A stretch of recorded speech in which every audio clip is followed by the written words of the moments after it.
E aí galera, Dabi na voz.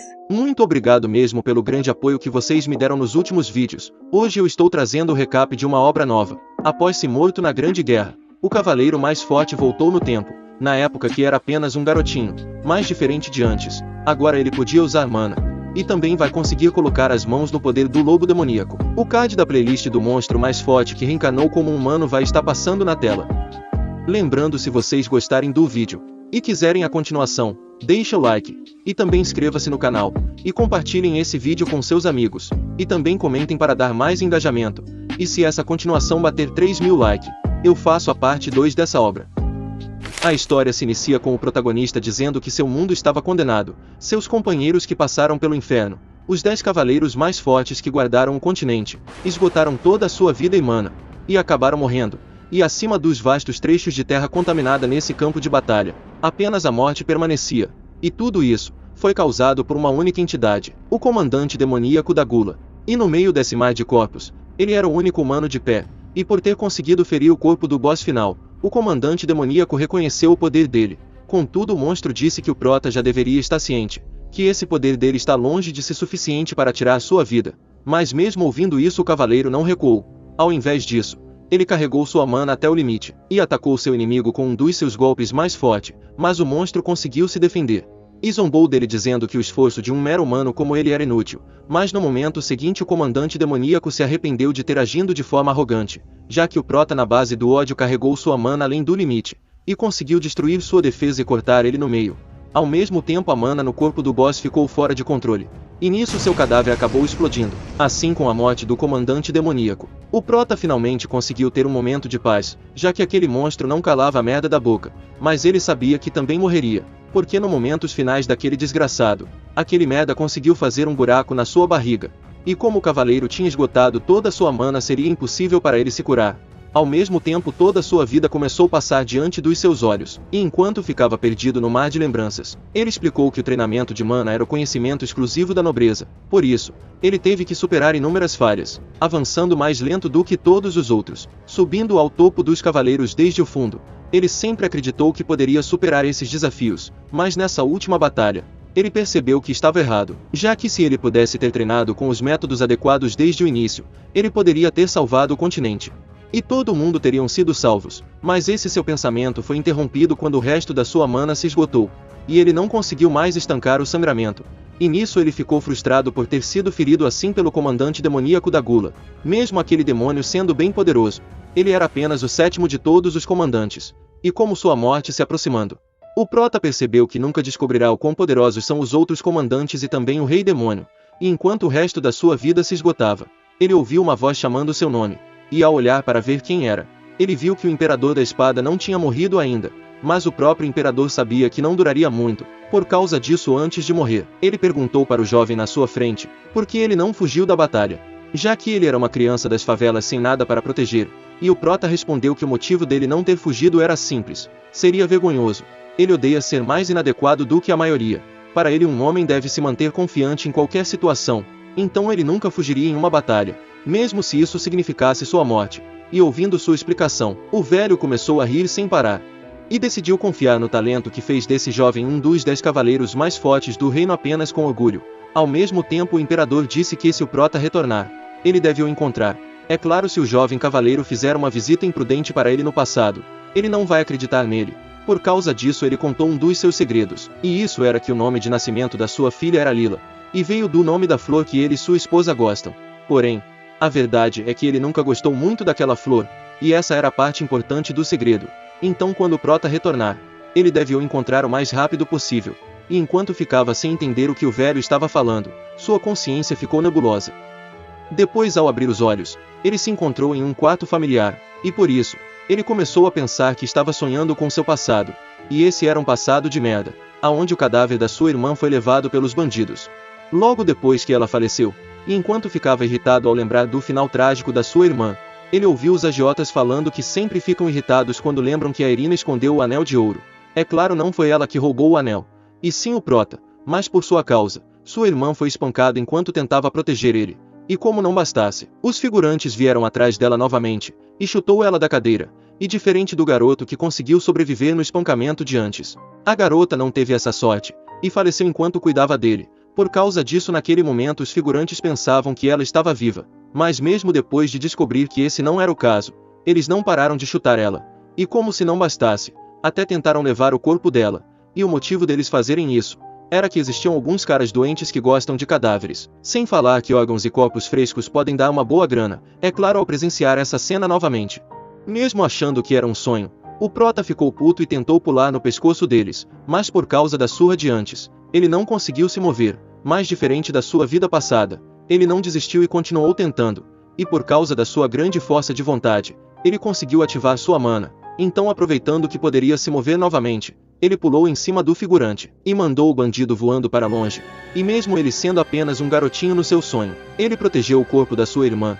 E depois de ficar cansado de bater no pirralho, os figurantes desistiram de levar o corpo da garota e foram embora irritados com a persistência do pirralho. E com a partida deles, o prota percebeu que esse sonho estava sendo diferente do que ele lembrava. Naquela época, ele não podia manipular mana em uma idade tão jovem. Ao mesmo tempo, ele finalmente percebeu que o imperador tinha enviado ele para o passado, mas ao invés de ficar feliz com essa nova chance, o prota ficou frustrado com o fato do velho ter enviado ele depois da morte da sua irmã, e por causa da sua raiva e também por ter forçado muito seu corpo frágil, ele acabou cuspindo sangue. E como o prota não era burro, ele estava ciente que só estava desabafando inutilmente sua raiva, e decidiu considerar isso como uma chance de deixar sua irmã descansar em paz, já que ele não conseguiu fazer um enterro para ela na sua vida passada, e depois de realizar sua vingança, ele vai atrás do Imperador da Espada. O prota também explica que o desgraçado que matou sua irmã, Wolf, na sua vida passada, ele quase matou o Wolf quebrando sua espinha, mas nessa vida ele vai realizar sua vingança de um jeito mais adequado, mas antes disso, ele tem que fazer o enterro da sua irmã. Depois, no funeral dela, o prota explica que eles não eram conectados pelo sangue. Tudo o que eles tinham em comum eram os olhos e cabelos negros, que eram uma visão rara no continente. Muitas pessoas entre os invasores evitaram ele e fizeram bullying com ele por causa disso, mas um certo dia as palavras de uma garota tiraram ele da sua escuridão, ao dizer que ele lembrava ela do seu irmão perdido, e desde aquele dia, ela o nomeou de Tiny, e tratou ele com amor e cuidado genuíno. Então enviar a sua irmã ao descanso sem ser capaz de devolver tudo o que ela fez por ele, continuará sendo seu maior arrependimento, e enquanto ele se sentia frustrado, a amiga da sua irmã percebeu que ele estava agindo diferente do normal. Assim o tempo volta um pouco para trás, e mostra ela na casa da Irina, vendo uma cena assustadora, aonde um garotinho comia comida na frente do corpo da sua irmã, e no olhar dele ela só conseguia enxergar escuridão, e para aumentar a sua surpresa, ela notou que os ferimentos dele se curaram sem deixar nenhuma cicatriz para trás. E terminando de comer, o Tiny colocou sua irmã no ombro, e agradeceu ela pela comida, e fez uma promessa que devolveria o favor. E enquanto ela ficava chocada por ver um garotinho agindo como um adulto, ela viu ele saindo da casa, assim voltando para o presente. No dia do funeral, ela ficou intrigada para saber o que ele estava pensando, e naquele momento Tiny estava se culpando pela morte da sua irmã. Mas como ele sabia que ela não gostaria de ver ele triste, ele seguiu o conselho dela e manteve a sua cabeça erguida. Assim, um mês depois, mostra o prota com o corpo cheio de mana indo em direção da base inimiga, e vendo ele, os guardas pensaram que o Tiny era o mendigo das favelas de antes que veio para fazer uma birra. É claro, eles não se importaram com o sofrimento do garoto, e decidiram vender ele para ganhar dinheiro. E vendo o garoto agindo bem arrogante, o figurante perdeu a paciência e tentou dar um tapa na cara dele, mas o prota segurou o braço do delinquente com uma única mão, e após quebrar seu pulso, o Tiny perguntou de um jeito debochado qual era o nome do chefe deles, e vendo essa cena surreal na sua frente, o outro guarda ficou assustado, e seu instinto começou a gritar para ele fugir, mas ao invés de seguir seus instintos, ele agarrou o pirralho pela gola da roupa, e tentou levantar ele. E mesmo usando toda a sua força, o figurante não conseguiu mover o garoto do lugar. É claro, ao ver o agiota com a expressão que dizia que não estava entendendo nada, o prota debochou da cara dele, dizendo que seria melhor ele parar de perder tempo e desistir de uma vez, já que ele não conseguiria mover seu corpo do lugar. E terminando de dizer isso, ele deu um chutão no peito do figurante e mandou ele voando para longe. Ao mesmo tempo, ele explica que fundiu uma cópia do seu corpo feito de mana no seu corpo físico, e essa era uma habilidade que ele não foi capaz de fazer quando era jovem na sua vida passada. Um poder que pode tornar ele mais poderoso como resultado das interações dos dois corpos. Esse é o núcleo principal da técnica secreta que ele desenvolveu. Essa técnica é poderosa, mas ele precisa comer muito mais que o normal para dar efeito. Por causa disso ele é muito grato a Emma pela sua ajuda. E nesse seu treinamento louco, ele percebeu uma coisa depois de fazer seu corpo de mana novamente. Apenas um despertar de mana. Tem um tempo mais fácil de encontrar seu lugar em corpos danificados. Simplificando por ter sido espancado tantas vezes, seu corpo acabou sendo lapidado. Então, usando o conhecimento da vida passada, ele conseguiu despertar e controlar sua mana facilmente em uma idade bem jovem. E enquanto explicava isso, ele pegou a perna do figurante e levantou ele com uma mão, e logo seguida ele mandou o agiota voando para longe. E nisso o cadáver acabou quebrando tudo na sua frente até atravessar a porta da base secreta. E vendo a porta sendo quebrada do nada, os ladrões perceberam que estava sob ataque, e se prepararam para a batalha. E diferente do exército que eles esperavam, apenas um garotinho entrou no salão, e vendo sua aparência, eles reconheceram que ele era o irmão daquela garota. Mas mesmo assim eles ficaram sem entender qual era o motivo do pirralho ter entrado na sua base sozinho sem uma arma. Mas algo que eles não sabiam, era que para o garoto qualquer coisa poderia se transformar em uma arma na sua mão, até mesmo o corpo de um humano, assim usando o figurante como arma. O prota fez igual no boliche e saiu mandando todo mundo voando para longe, e para colocar a cereja no bolo, ele esmagou sua nova arma no cara que parecia ser um peixe maior, e depois de eliminar todos os peixes pequenos, ele chamou os irmãos para a porrada de um jeito debochado. Naturalmente os gêmeos ficaram irritados com a arrogância do pirralho, mas no momento seguinte, eles ficaram animados, ao perceber que o garoto era um usuário de mana, e eles poderiam vender ele por um bom valor. Então, cheios de ganância, eles atacaram o pirralho. Ao mesmo tempo o prota teve um flashback do passado, aonde ele era repreendido por usar uma pessoa como arma, e era ensinado a usar o combate corpo a corpo ao invés desse truque escroto. Assim, usando as técnicas que o velho ensinou, o prota preveu os movimentos dos seus adversários, e desviou facilmente dos ataques dos gêmeos, e deu um soco na cara de um deles, e uma bela joelhada na cara do outro.